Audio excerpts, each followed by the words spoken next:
स्वीकारिए अभिवादन। नमस्कार। महाभारत की कथा के पिछले अंक में हमने सुना था काशी नरेश की कन्या अंबा, अंबिका और अंबालिका के संबंध में, जिन्हें भीष्म बलपूर्वक स्वयंवर से हर लाए। किंतु विचित्रवीर्य के विवाह के पहले ही अंबा ने रहस्य उद्घाटन किया कि वो सौभ देश के राजा शाल्व से प्रेम करती हैं।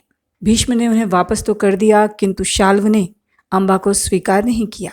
दर दर भटकती अंबा ने अपनी इस स्थिति के लिए भीष्म को जिम्मेदार माना और प्रतिशोध की अग्नि में जलने लगी। शिव ने उन्हें वरदान दिया कि वह अगला जन्म लेंगी तो भीष्म की मृत्यु का कारण बनेंगी। अंबा के मन में प्रतिशोध की अग्नि इतनी तेज थी कि वह स्वाभाविक मृत्यु तक न रुकी और उन्होंने एक जलती चिता में प्रवेश कर अपना जीवन समाप्त कर लिया। आज सुनते हैं अंबा के अगले जन्म की कथा। वो किस प्रकार शिखंडी बनी और भीष्म की मृत्यु का कारण बनी। महाभारत की कथा धर्म स्थापना से इतर हर पात्र के व्यक्तिगत प्रतिशोध की कथा है।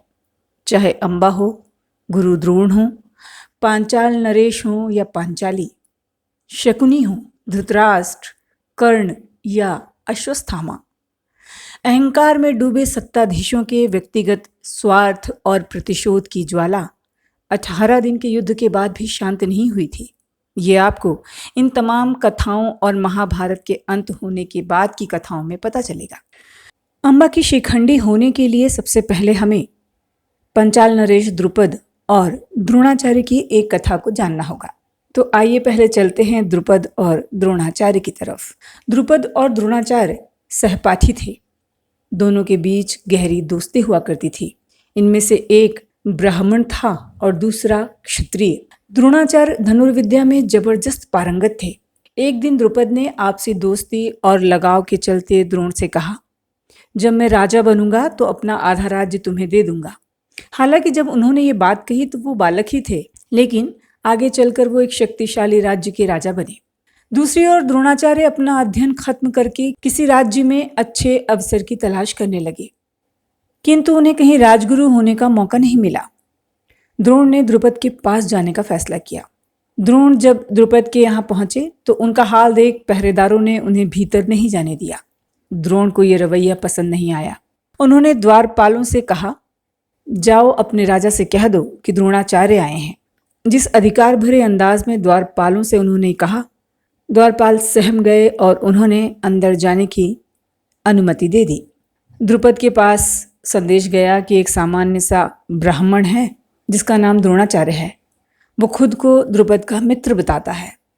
एक विशाल राज्य के राजा होने के अहंकार में डूबे द्रुपद को द्रोण का ये अंदाज अखर गया। खैर, द्रोण भीतर आए। उन्होंने द्रुपद को याद दिलाया कि उन्होंने बचपन में वचन दिया था कि जब वे राजा बनेंगे तो अपने राज्य का आधा हिस्सा द्रोण को देंगे। इस पर द्रुपद ने उनसे कहा, केवल एक राजा ही राजा का दोस्त हो सकता है।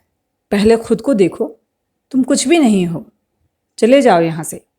यह सुनकर द्रोणाचार्य ने खुद को अपमानित महसूस किया और इसका प्रतिशोध लेने का प्रण कर वहाँ से चले गए। इसके बाद वह उस समय के सबसे शक्तिशाली राज्य हस्तिनापुर के राज आचार्य नियुक्त हो गए। उन्होंने अपने समय के सबसे शक्तिशाली युवराजों को पढ़ाना शुरू किया और जब उनकी शिक्षा दीक्षा पूर्ण हो गई और गुरु दक्षिणा का समय आया तो उनसे यह पूछा गया कि वह गुरु दक्षिणा में क्या चाहते हैं। द्रोणाचार्य अपने शिष्यों से क्रूर गुरु दक्षिणा लेने के लिए प्रसिद्ध थे। एकलव्य की कहानी हम सबको याद होनी चाहिए। यदि नहीं है तो किसी अगले अंक में एकलव्य के बारे में विस्तार से बात करेंगे। कौरवों और पांडवों से गुरु दक्षिणा का जब समय आया तो उन्होंने अपने अपमान की ज्वाला को उनके सामने खोल कर रख दिया और कहा, मैं द्रुपद से अपमान का बदला चाहता हूँ, द्रुपद को अपने पैरों में देखना चाहता हूँ। इसके बाद सर्वप्रथम कौरवों ने पांचाल पर आक्रमण किया, जिसमें कौरव पराजित हुए। लेकिन जब पांडवों की बारी आई तो वो पराजित नहीं हुए। उन्होंने द्रुपद को बंदी बनाकर द्रोणाचार्य के पैरों पर लापटका। इस हालत में द्रुपद ने अपना आधा राज्य द्रोण को दे दिया। हालांकि द्रोणाचार्य ने इस आधे हिस्से पर राज कभी नहीं किया। द्रुपद अपमान की अग्नि में जलने लगा। लेकिन उसके पास कोई ऐसा व्यक्ति या साधन नहीं था जो द्रोणाचार्य जैसे महान धनुर्धर को हरा सके। द्रोण से बदला लेने के लिए द्रुपद एक लंबी तपस्या पर निकल गए। उन्होंने एक महान पराक्रमी बेटे को पाने के लिए तपस्या की। द्रुपद एक ऐसा बेटा चाहते थे जो द्रोणाचार्य को मार सके। इसी ध्येय से उन्होंने भगवान शिव की आराधना की।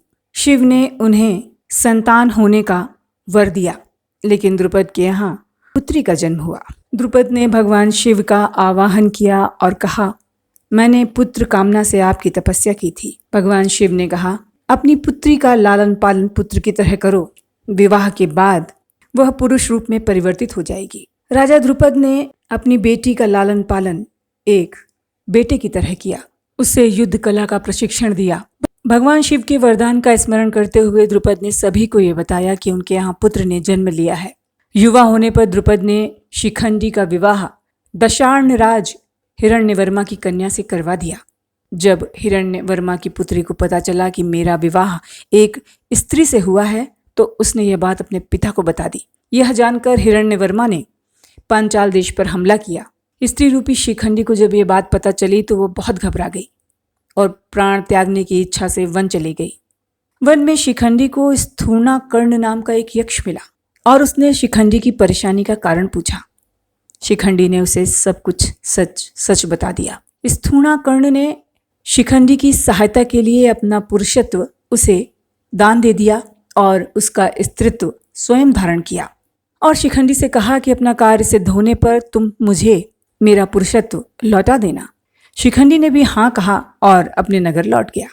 शिखंडी को पुरुष रूप में देख राजा द्रुपद बहुत प्रसन्न हुए। उस जंगल में यक्षराज कुबेर जब आए तो स्थूणा कर्ण उनके सामने नहीं आया, उनका स्वागत नहीं किया।